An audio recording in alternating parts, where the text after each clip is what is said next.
Welcome to part 2 of the series where I stitch up some of these blocks that I received from the Quilt Shop Hop a couple years ago. Let's see how it turns out.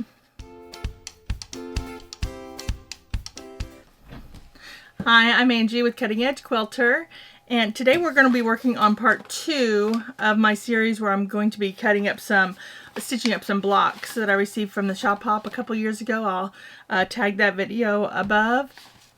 This week I'm going to work on, it's called a Sawtooth Star Squared. So I have, like I said last week, I have the fabric all cut up. Actually they had cut it, I noticed last week they cut it a little bit bigger than what the pattern says. So I just need to trim some edges off of the blocks that they did cut. And so I'm going to do that now, and then I'll sew it up and see how it turns out. Okay, first of all, I need to cut some of these squares to be a little bit smaller because they cut them bigger, which is good. I like that, so that way you can have plenty of fabric. So I'm going to cut these first.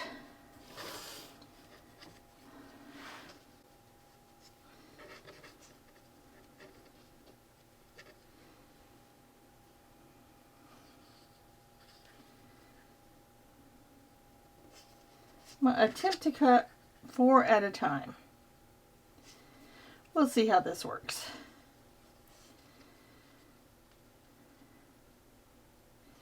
And I'm using my True Cut rotary cutter, and this is from Grace Company, and it has this ruler that has the edge right here, so it kind of locks into the edge. That'll keep you from moving around everywhere. Let me get this where I don't know if you can see that, but it kind of locks in the edge there.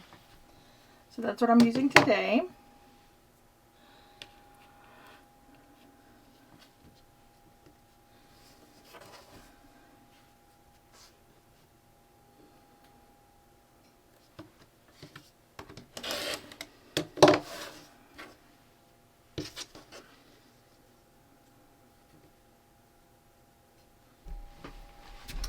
Okay, now that these are cut to the size that they should be, I'm actually going off the pattern this time. I actually have the correct pattern this time, so I'm going to go off of that and just follow the instructions here. So what I did was I drew a line from corner to corner of the smaller little squares here, and I am going to place them onto the bigger square. I'm going to put right sides together on opposite corners. So we're going to go one here, and then another one. We will go right here to where there's like a line all the way from one corner to the other. And what I'll do whenever I sew them is to sew a 1/4 inch away on both sides of the drawn line. So that way I'll have 2 separate, like half square triangles or whatever. So we'll create 2 separate ones. So I will do that real quick.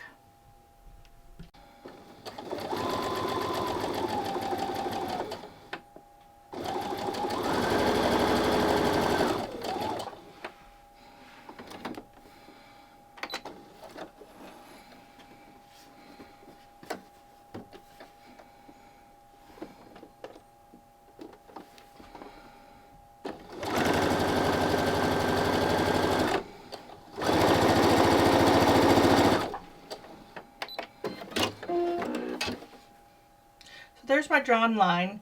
I sewed a 1/4 inch to the right, to the left, and what I'm going to do is just cut along my drawn line there, and then I will press open and have 2 little triangles. Okay, now I have 2 of these little squares left that I put the pencil marks on. I'm going to match those up with right sides together with my little heart shapes that I'm made. So I will do that, line that up to the corner to where it's the pencil mark goes this way. I'll do the same with this one. I want the pencil marks to go this way onto it, and I'm going to do a 1/4 inch seam from, well, a 1/4 inch from either side of those pencil marks. And then I'll cut down the middle, and I'll have 2 separate pieces, something like that, or 4 pieces total. So I'm going to do that right now, and I'll show you how that looks. So basically this is what my end result is on the little things that I cut.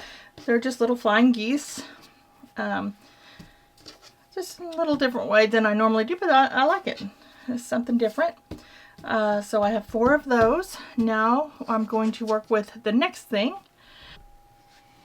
Okay, now that I cut them down, the pattern says to go ahead and attach one of these to each side of one flying geese unit. So I'm going to go ahead and put right sides together and attach to the sides of the flying geese unit, and then you just press them open. Next in the lineup, so I've got this done. Just attached it to one flying geese.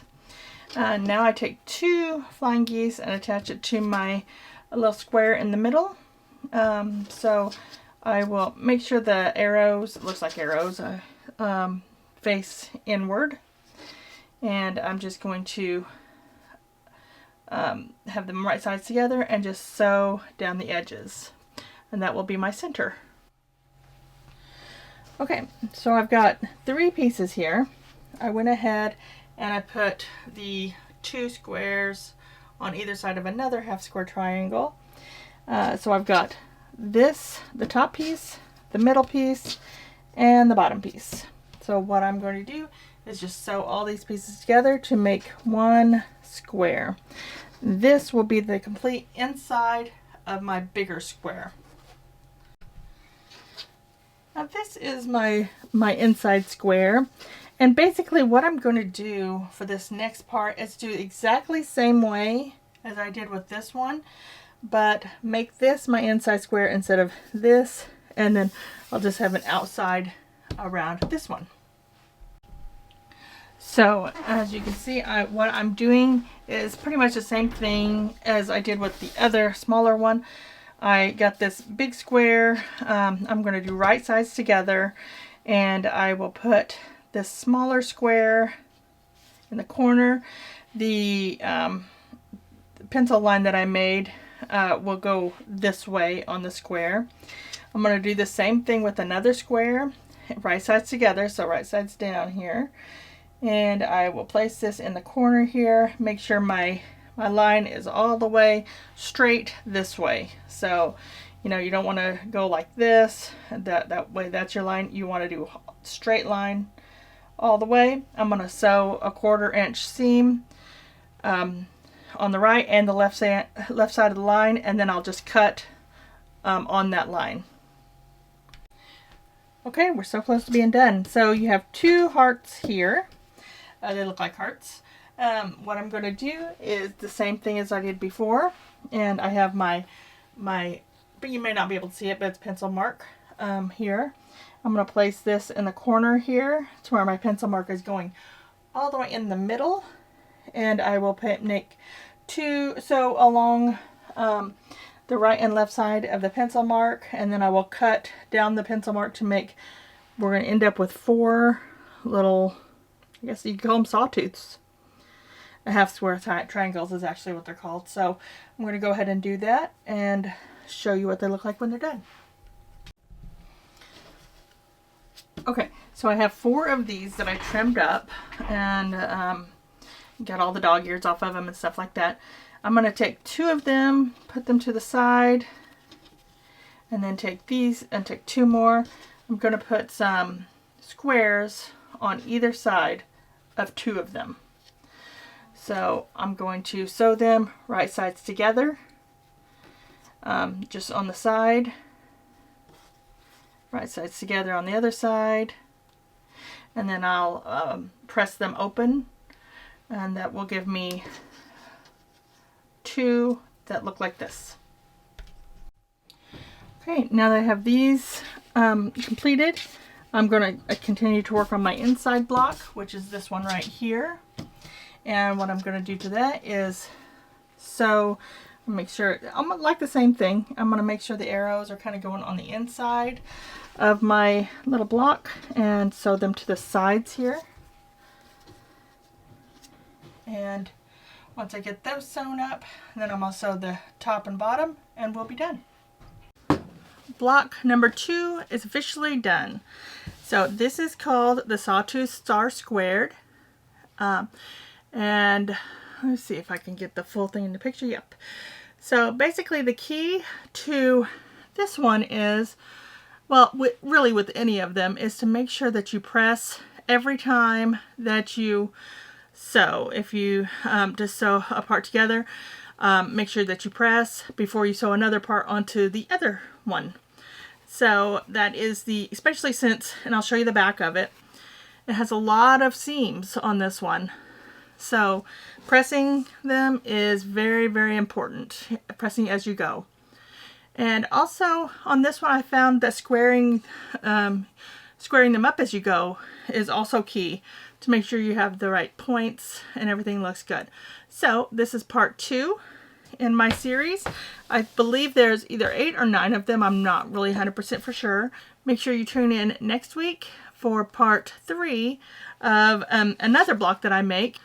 And by the end of it, we should have either a nice big wall hanging or a quilt. So stay tuned for that. If you like this video, make sure you give it a thumbs up and subscribe down below. That really helps me out a lot to grow my channel and to give you more videos like this one. Thanks so much for watching. Happy quilting.